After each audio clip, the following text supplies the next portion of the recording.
let's look at a dihedral group. Let me just go one more time with the hydrogen group. But this time let's do it more general rather than taking n to be a specific natural number. So consider the hydrogen group of order 2n denoted by dn. Okay. So what we do is if we consider the rotation, let uh, let r what I can say rn. Okay, there's a problem here. So just let me name this r. Let r denote the rotation, okay, by an angle of 360 over n. Okay, so let me denote r is equal to the rotation by 360 by n, right? Then if it's 360 by n, okay, then if I take this r, right, n times, like r composite with n times, what will happen is I start with rotation of each angle would be 360 by n.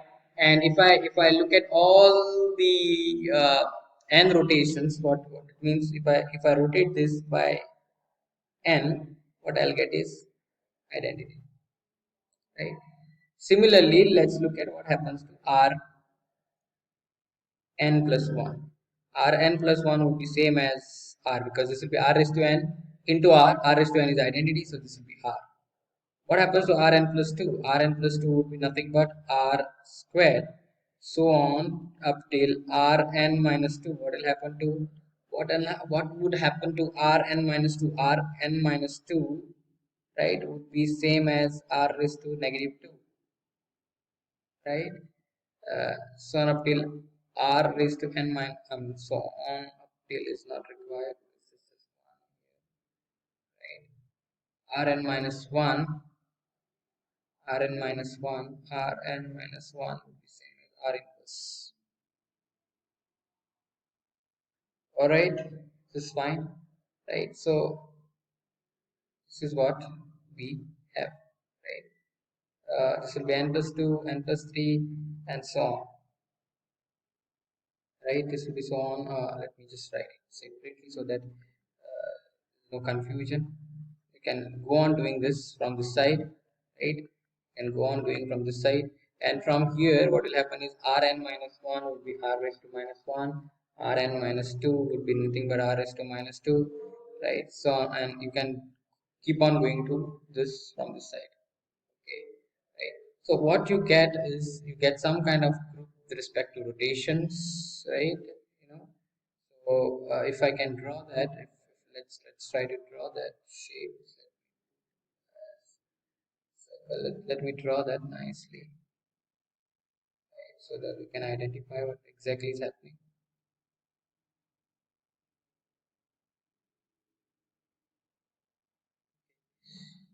So take some pen which kind of gives me a nice feeling to this, and let me take a different pen which I can kind of, alright, doesn't seems to be visible here. Let's go back.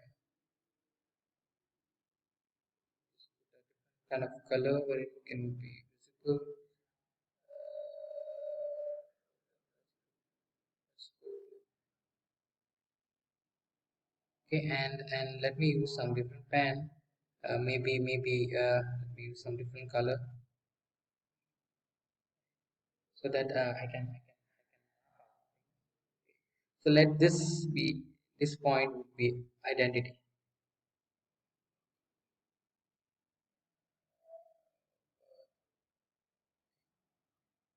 This point would be my identity. So this is r raised to n equals identity.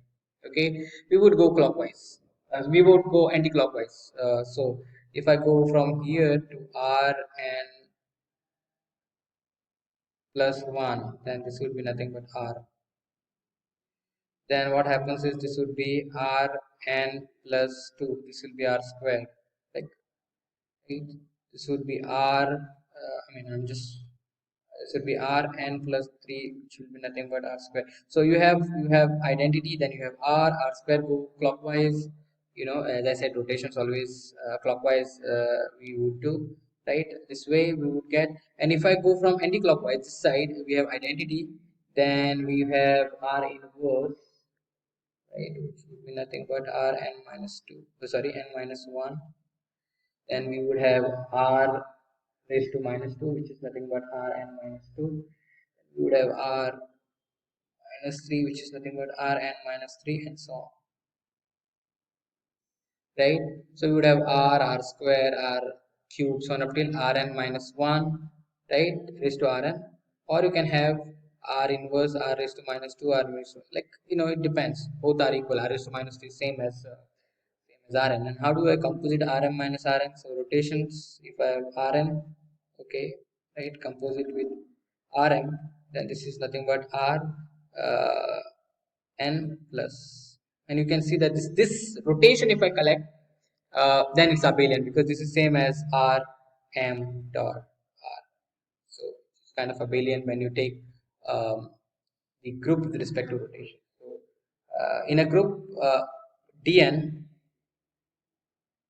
okay, set of all rotations, okay, not set of all rotations as such, this generates the subgroup. This rotation R generates the subgroup. Okay. So you take rotation and you take all the possible. Actually, you will get all the possible rotations in that case. So set of all rotations is a subgroup. You can say, oh, this is nothing but rotations. A set of all rotations is a subgroup. Okay, that's what we have. Let's look at next thing. Look at some remarks before we go over properties of subgroups. Let's look at some remarks. Change my pen. Uh, the first remark would be, I would leave this for you. Just confirm this. If you can't confirm, you just tell me. Is the smallest is the smallest subgroup of G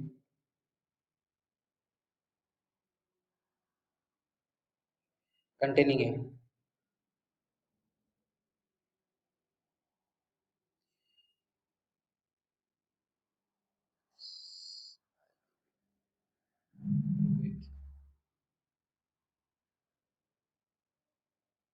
Okay.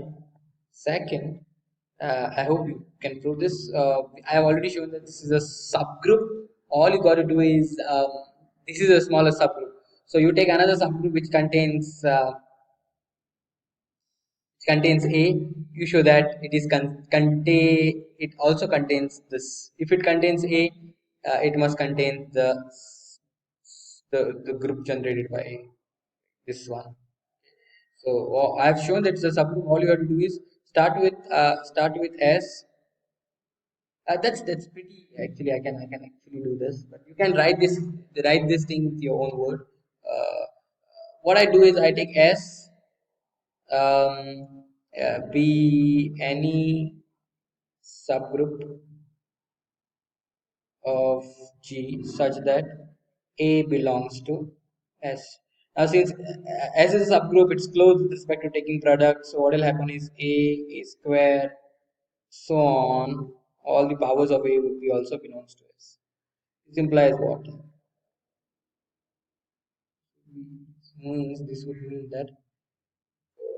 This meaning that A square and so on. Yes. This implies what? This implies A would be there in S. A would be contained inside S.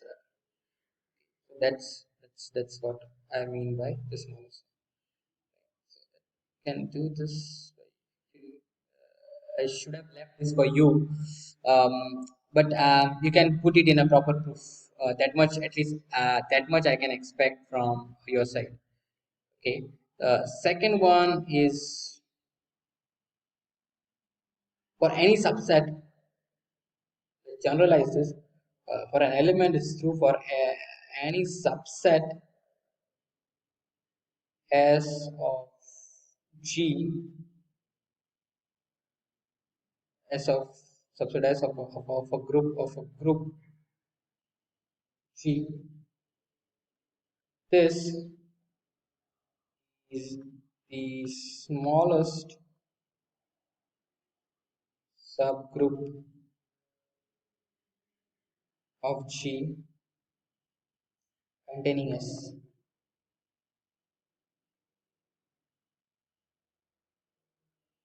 So let's look at some examples.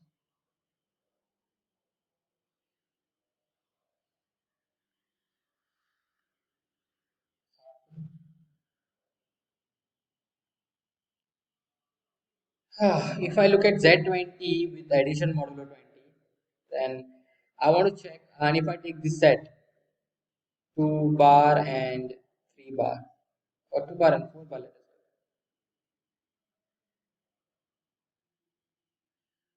then what is this?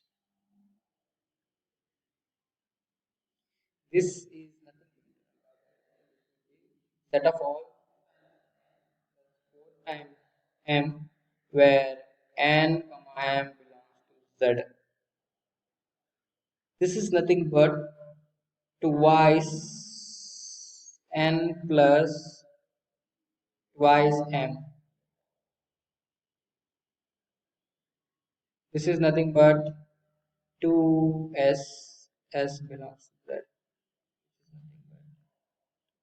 So group generated by 2 and 4 is same as group generated by 2. Means, okay. Similarly, you can look at what happens to 8 and 14. You know, this will be 8n plus 14n, n comma m z.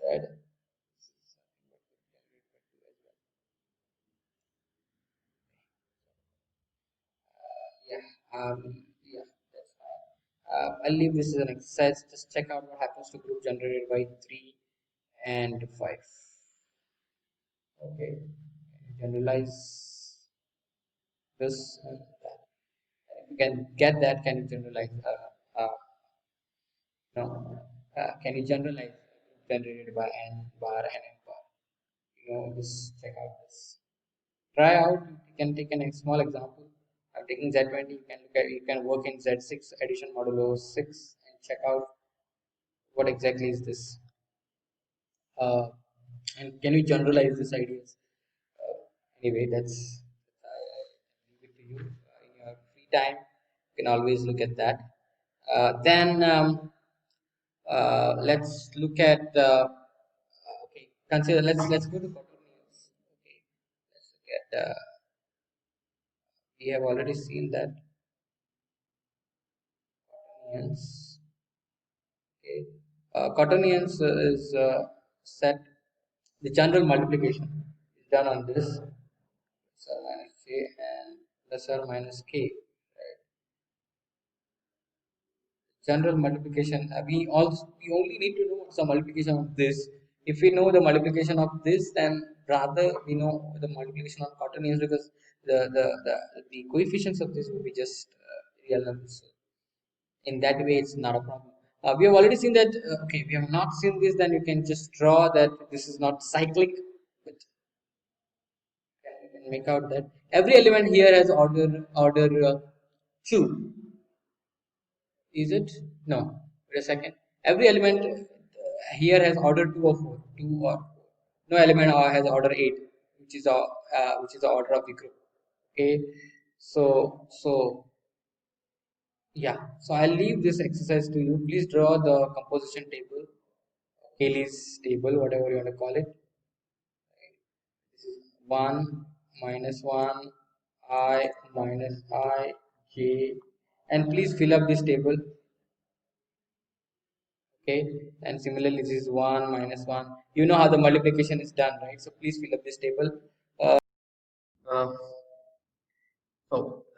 as we see this is not cyclic, but if I consider a subgroup of this, let me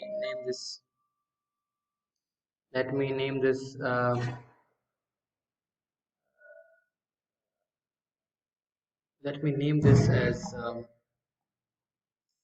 H1. Let's suppose H1 is plus or minus 1 plus or minus I. Then you can clearly see that this is a cyclic subgroup.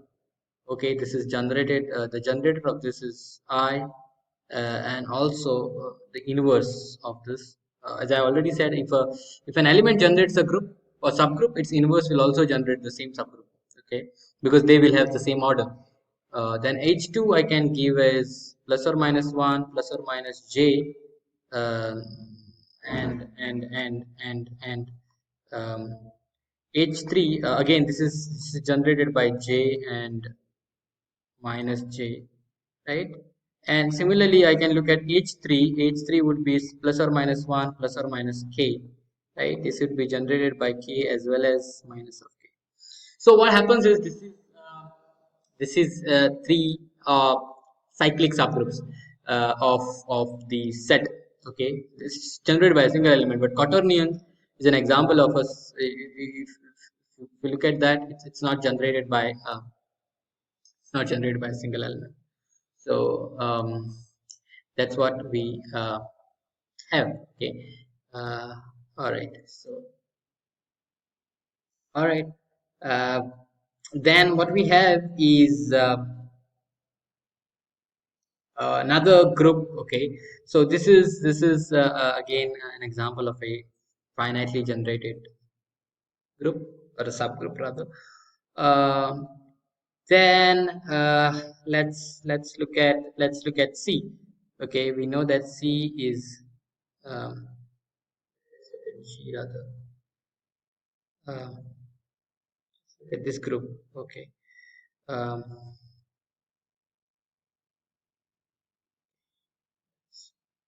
go ahead. What we do is we consider C. Okay, with usual uh, addition. Okay, the way we had. Uh, then if I look at this set 1i, okay, this is set of all a plus ib, right, where a comma b are integers. This is generated by 1 and I. This has a name. This is called as Gaussian integers. It's called as Gaussian integers. Okay. With respect to multiplication, check whether it's a group. Okay. This Gaussian integers. Please check with respect to multiplication. Is it a group? Would love to know your answers. Check if with respect to multiplication, whatever this group, let me name this as G. With addition, it's a group. What about multiplication? What about multiplication? Will it be a group? Leave it to you. So this group is called as group of uh, it's called as Gaussian integers. This group is called as Gaussian integers. With respect to addition, it's a group, and it's generated by two elements, 1 and I. Infinite group again. Okay, it's generated by two elements, 1 and I. Okay, it's what we have.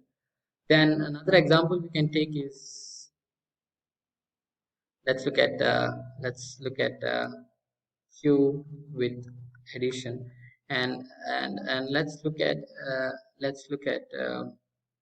one group generated by 1 and root 2. Okay,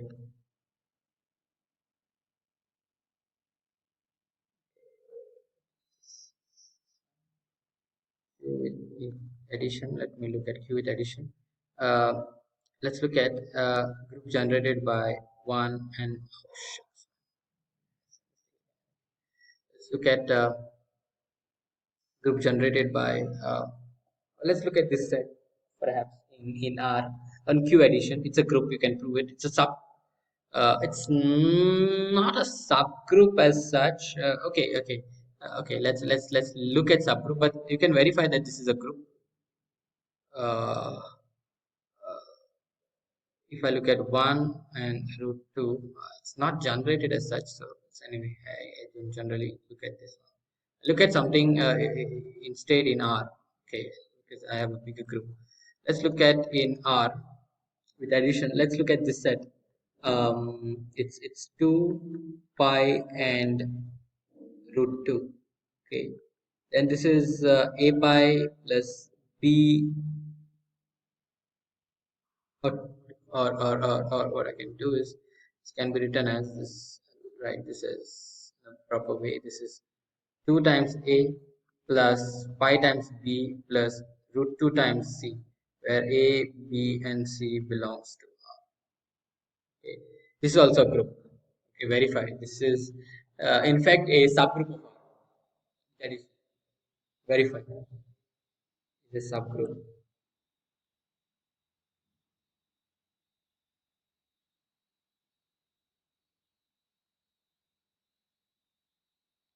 Then also verify this 1 comma 1 comma root 2. What about this? What about uh, a plus b root 2? A comma b belongs to q. I can this a and b to q rather. But okay, let's look at this one. What about this? Check if it's a is a subgroup of R with respect to addition. It's clear that it's a subgroup with respect to R. What about what about multiplication? Just check out what this. Yeah, yes. Just check this. What about multiplication? Um. All right. Hmm.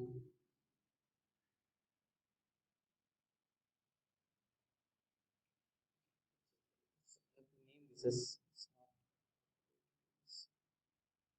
name this as some group that H. Just verify that this is a subgroup of R with respect to addition. And also check what happens to H star with respect to multiplication of R. Is it a subgroup? I'm leaving a lot of exercises. Please, uh, please do this. Whether it's a group, with the smiling face. So just talk with respect to addition. There's no problem. Just check with respect to multiplication. The usual multiplication. Leave that part to you. All right. Then let's look at some more definitions. Okay. Um, yeah. So let's look at center. It's a center of a group. Okay. Center of a group.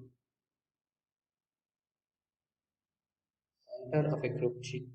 Okay. Uh, let G dot be a group. Then center of a group denoted by Z of G, right, is a subset of G defined by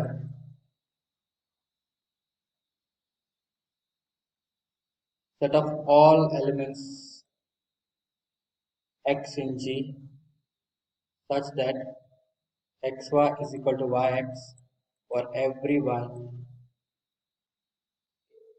So what do you mean by center is all those elements which commutes with every other element, right? Collection of the elements which commutes with every element in the group. Okay, what are the elements which commutes with every element in G? Obviously, this is non-empty.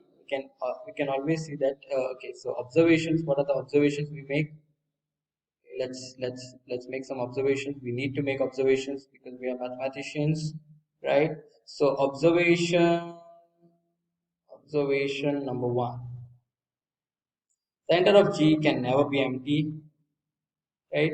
Because identity will always be there in the center. Because identity commutes with every element, right? So identity will always be there, right? In a group. That's that's fine. Okay. The smallest possible center you can get is identity. Okay. The largest possible center you can get is the entire G. That means the entire G is.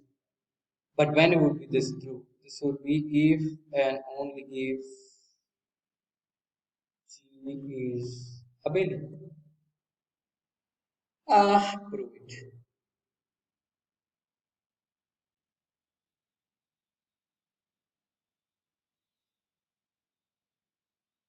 Okay. So by these two examples, we can see that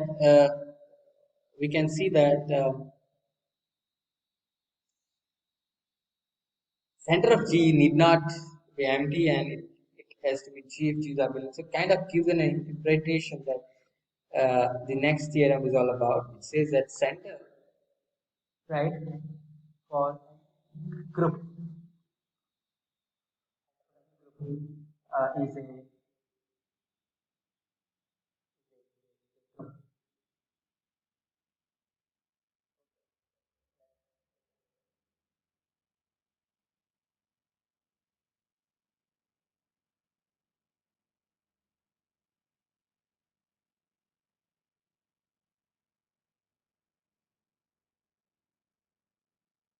okay. So let's look at the next one, next theorem. Says that first of all, I can actually give it to you. Do that. The center of a group is a subgroup of G. Theorem.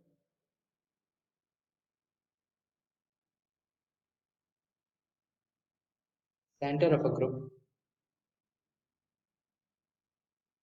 G is a subgroup of.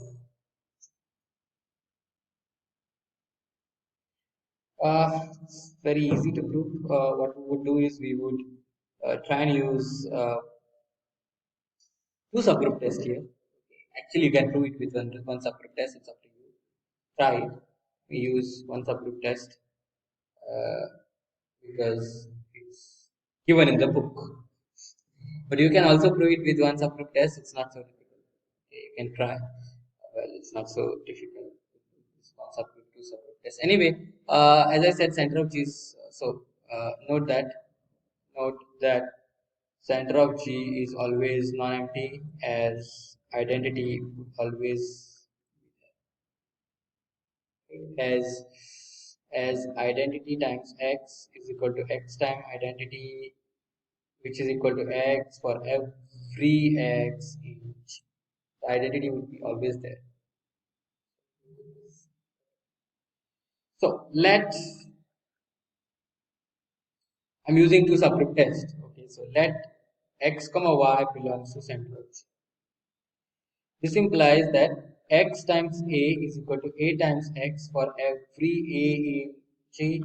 Similarly, y times a is equal to a times y for every a in G. That's true. What I have to show is x times y is in G. Okay, so let's do that. Claim x y belongs to center of x. So it's not very difficult to do this. Okay, let's do it. Right. Okay, so what we want to prove is xy belongs to G, right? So let's start with let A be an element of G, arbitrary. Okay, let's take an arbitrary element. And let's look at what happens to A dot X dot Y, right? Now, since G is associative, right? So I can associate the elements. So this would be A dot X dot Y. But A dot X is same as X dot A. So what I'll get is this would be X dot A, right, times Y. Use the same. So I hope you can write this reasoning as dot is associative, and, and both the steps and and by one and by one. Hope this is clear. Then similarly, what happens is I can do the same property associativity and club this. Okay, so this would give me because a dot y is, so this would be x dot y, right, dot a by 2, right. So what happens is this implies since a in G was arbitrary, this would imply that A dot xy would be same as xy dot A for every A, isn't it? This would imply that xy belongs to center of G for every xy in G, again as x and y were arbitrary elements in center of G. So that proves the first idea that it's close with respect to um, yeah. Now let's try to prove the other way. Okay. So next, let A belongs to center of G. This would imply that A dot x would be same as x dot a. Okay. What I want to claim, my claim is here at this point of time is claim. The second claim is which I want to do is I want to show that A inverse belongs to center of G. That means I need to show that A inverse commutes uh, with a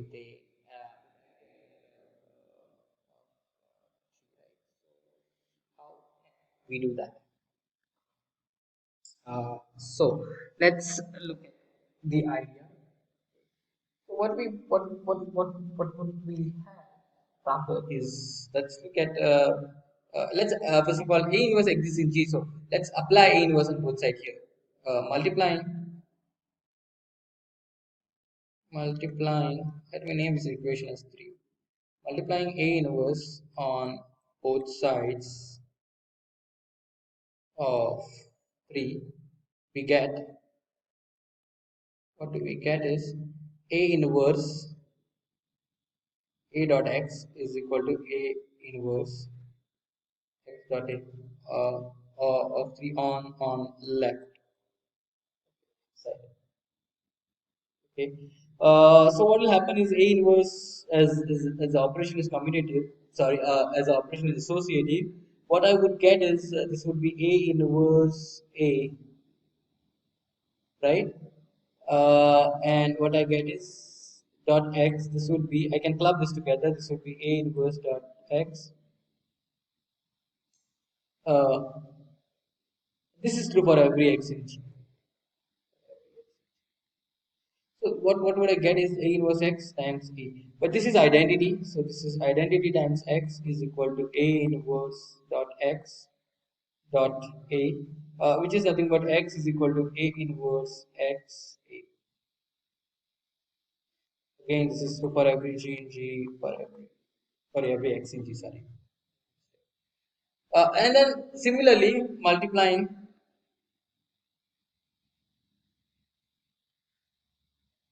let me name this as 2, 4 rather. Multiplying A inverse on both sides of 4, on right, what we get is x A inverse is equal to A inverse x, right? Into A inverse. This is true for every x in G. This would imply that x A inverse is same as, this is identity. I'm just skipping one step, for every x in G. This would imply that A inverse belongs to center of G for every A in center of G. Okay. Because A in center of G was arbitrary, so this is true for every A in G. Therefore, by two-step subgroup test,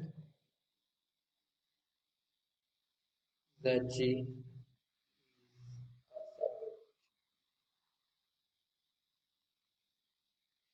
Fine, makes sense. Let's do the next problem.